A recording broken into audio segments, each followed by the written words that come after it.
28일 방송되는 강호동의 밥심에 조영남이 출연하여 5년간의 긴 법정 공방을 했던 그림 대작 논란에 대해 언급한다고 합니다. 2016년 그림 대작 논란으로 법정 소송에 휘말려 연예계 활동을 전면 중단했던 조영남은 그간의 과정에 대해 유배 생활이나 다름없었다.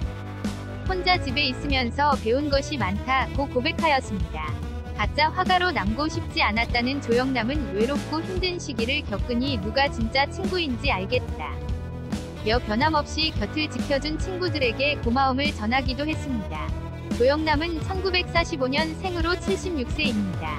1968년 노래 딜라일라로 데뷔하였으며 한국 대중음악과 성악을 가요에 접목시켜서 굉장한 인기를 얻었습니다. 조영남 하면 생각나는 히트곡은 화개장터이며 대표 방송은 체험 삶의 현장입니다.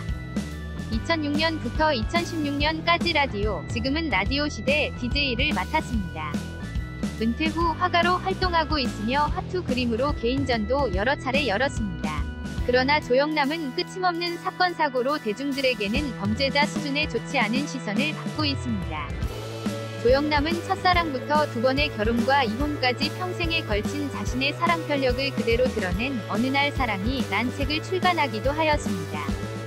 조영남은 한양음대 재학 시절 약혼자가 있던 첫사람과 사귄 것 때문에 학교를 그만두게 되었던 적이 있는데 이에 대해 그러면 안 되는데 예쁜 걸 어떡하냐 라고 방송을 통해 이야기한 적이 있습니다. 조영남의 첫 번째 부인은 너무나 잘 알려진 배우 윤여정입니다. 20대 초중반 첫 만남 이후 6년간 친구처럼 지내다가 1971년 결혼한 후 연기까지 그만두고 미국으로 떠났으나 결혼 생활은 순탄치 않았고 결국 13년 만에 이혼했습니다. 두 사람의 이혼 사유는 조영남의 두 번의 바람 때문이었습니다. 조영남은 연습바람 한 번, 본격바람 한 번, 딱 두 차례의 바람으로 잘 쌓아온 나의 가정과 평판이 깡그리 날아갔다고 자신의 책을 통해 이야기했습니다. 친구 소개로 나이트에서 만난 여성과 첫 번째 바람이고 아름다움과 청초함 때문에 뇌진탕으로 쓰러지는 줄 알았던 여대생과의 본격적인 바람이 윤영정에게 들통났고 조영남은 뻔뻔하게 그래 나 바람 피웠다.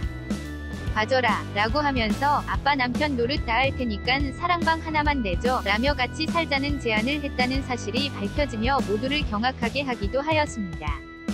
조영남의 두 번째 아내는 18살 연하 백은실이었습니다. 당시 대학생이었던 그녀는 조영남과 동거 11년 만인 1995년 10월 결혼식을 올렸는데 결혼식에 대해 일종의 퍼포먼스였다. 며 재혼이면서도 멋지게 결혼식을 올렸던 김한길이 부럽기도 하고 백은실은 처녀 귀신 만들고 싶지 않아서 한번 해봤다는 인터뷰 기사가 나가면서 또 한 번 논란이 되기도 했습니다. 조영남은 백은실과 서로에게 무한한 자유를 주자며 각방을 쓰는 등 일반적이지 않은 결혼 생활을 했는데 백은실이 자꾸 아이를 낳겠다고 해서 이혼했다고 합니다. 이에 대해 조영남은 바람 피우고 자식까지 다 버리고 재혼했는데 또 아이를 낳을 수 없었다며 미국에서 공부하면 아이 낳자는 사람이 있을 거다라며 백은실을 미국으로 유학 보냈다고 설명하였습니다. 조영남은 방송을 통해 입양딸을 공개하기도 했습니다. 윤여정과 결혼 당시 아들을 있었는데 그때 아들에게 못해준 거에 대해 아들에 대한 트라우마가 있다며 아들들에게 못해준 걸 딸에게 쏟는다며 딸바보 면모를 보이기도 했습니다. 그러나 잡지 신동아에 실렸던 인터뷰가 엄청난 논란이 되었는데 이 인터뷰는 책으로도 출판되었습니다. 엄청 사정해야 한번 고려줄까 말까인데 즉 물결표 말 예뻐. 환상적이라고. 그렇게 성스럽고 아름다운 걸 그래지어 속에 꼭꼭 숨기고 다녀야 하다니. 참 여자들은 이상해. 한참 예쁠 땐 절대 안 보여주다 늙어서는 언제 그랬나 싶게 간수들을 안 하잖아. 이거 자연 법칙에 어긋나는 일 아냐? 이 인터뷰로 대중들은 결국 몇 번을 사정해서 딸의 가슴을 봤다는 것 아니냐. 이때 딸은 15살이었는데 너무한 거 아니냐는 비판이 많았습니다. 조영남은 일본 대지진 피해자 성금 모금 및 일본의 희망의 메시지를 전하자는 취지로 방영된 희망음악회에서 일제 말기 대표적인 저항 시인 윤동주님의 서시를 대사에 직접 곡을 붙인 번안곡을 불러 화근이 되었습니다. 윤영주의 아버지이자 윤동주님의 오촌 당숙 윤영춘 씨가 서시에 손대는 것을 금했다며 놀러와에 출연한 조영남에게 서시를 노래로 부르지 말라고 일침을 받은 바가 있었습니다. 이 방송이 나가자 시청자 게시판에는 서시의 내용을 알고는 있냐며 일제시대 때 조국을 위해 목숨을 바치신 윤동주님의 서시를 어떻게 일본 돕기 음악회에서 부를 수가 있냐. 그걸 부르는 사람이나 부르게 놔둔 사람이나 제정신이냐며 온갖 불만과 울분을 토해내는 글들이 뒤덮였습니다. 조영남은 야스쿠니 신사의 관광 코스로 간 것인데 음반 유통 쪽 사람들이 신사 참배를 했다는 헛소문을 퍼뜨려 결국 오랜 기간 동안 해온 체험 삶의 현장 MC 자리에서 물러나게 되었다. 억울함을 이야기하기도 했었으나 몇 년 뒤 일본에게 일제강점기에 대한 사과 요구를 이제 그만두자는 내용의 책 맞아 죽을 각오를 하고 쓴 친일선언을 집필하여 논란이 되었습니다. 무릎팍 도사를 통해 조영남은 일본 기자들이 왜 한국은 독도에 대해 아우성치느냐라고 물어. 일본은 자금력이 있고 국제재판 경험이 풍부해서 독도 문제를 국제재판으로 몰고 가려 하지만 우리는 경험이 없어온 국민이 아우성칠 수밖에 없다. 고 대답하였는데 그 대답에 일본 기자가 일본이 한국보다 한 수 위라는 것을 인정하느냐 라고 물어 국제재판 경험을 기준으로 그렇다고 답했는데 그게 화근이 되었다고 했습니다. 일본 기자가 조영남의 답변을 왜곡해 독도 문제에 대처하는 점에 있어서 일본이 한 수 위라고 보도했고 그로 인해 친일파로 낙인 찍히게 되었다고 합니다. 조영남은 자신이 쓴 책은 친일파에 대한 이야기가 아니라 일본을 이기기 위해서는 일본을 알아야 한다는 점을 강조한 것으로 일본을 극복하자는 의미가 와전된 것이다. 그 길의 의미로 쓴 친일선언이었다. 고 해명했습니다. 방송에서 보여준 조영남의 후배들을 대하는 태도가 논란이 된 적이 많습니다. 2011년 빅브라더스에서 게스트로 소녀시대가 나왔는데 멤버들을 포옹하는 과정에서 조영남이 태연만 강하게 끌어안고 볼에 뽀뽀를 해 부적절한 행동이었다며 비판이 쏟아졌었습니다. 2013년 섹션 TV 연애통신에서 리포터로 집에 방문한 서유리가 친분을 통해서 작품을 더 싸게 살 수도 있느냐 라는 질문에 조영남이 내 여자친구나 애인이 되면 가능하다. 장모님은 나이가 어떻게 되냐 며 추파를 던지기도 하고 포옹하는 모습에 서유리가 불편한 표정을 지은 화면이 방송에 나가기도 했습니다. 2014년 연애가 중계 리포터로 김지숙에게 결혼하자며 치근적대는 모습이 나가 많은 비판을 받았으며 2015년 나를 돌아봐에서 제시에게 똑같이 치근덕거리며 옆에 탈의실이 있다. 는 걸 들었음에도 불구하고 바로 앞에 제시가 있는데 바지 지퍼를 풀고 윗옷을 벗기도 하는 모습이 나가 아무리 선배라고 해도 너무 무례한 것이 아니냐라는 비판을 받았습니다.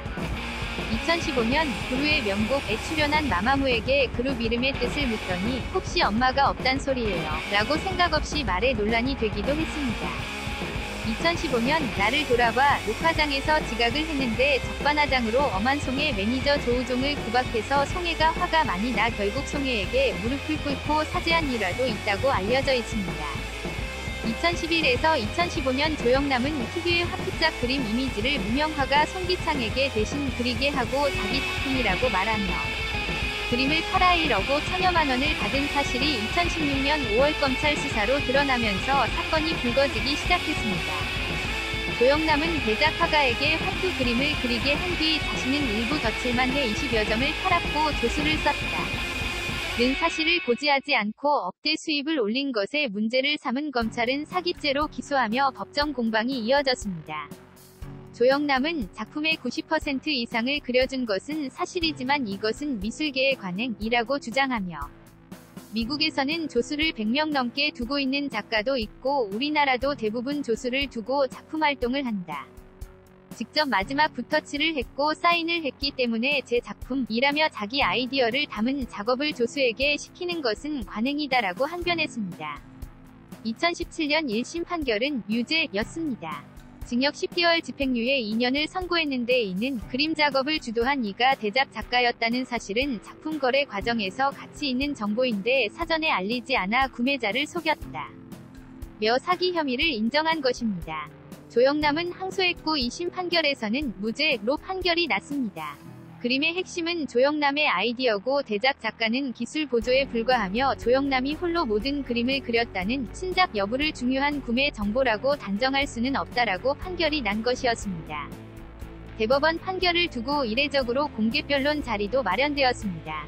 현대미술에서 조수를 서서 작업을 한 것을 작가의 작품으로 볼 수 있는지, 이를 어느 범위까지 고지해야 하는지를 놓고 공방이 벌어졌으나 검찰 쪽 기소를 유지할 만큼 설득력 있는 내용을 내놓지는 못했다는 평가가 나왔습니다.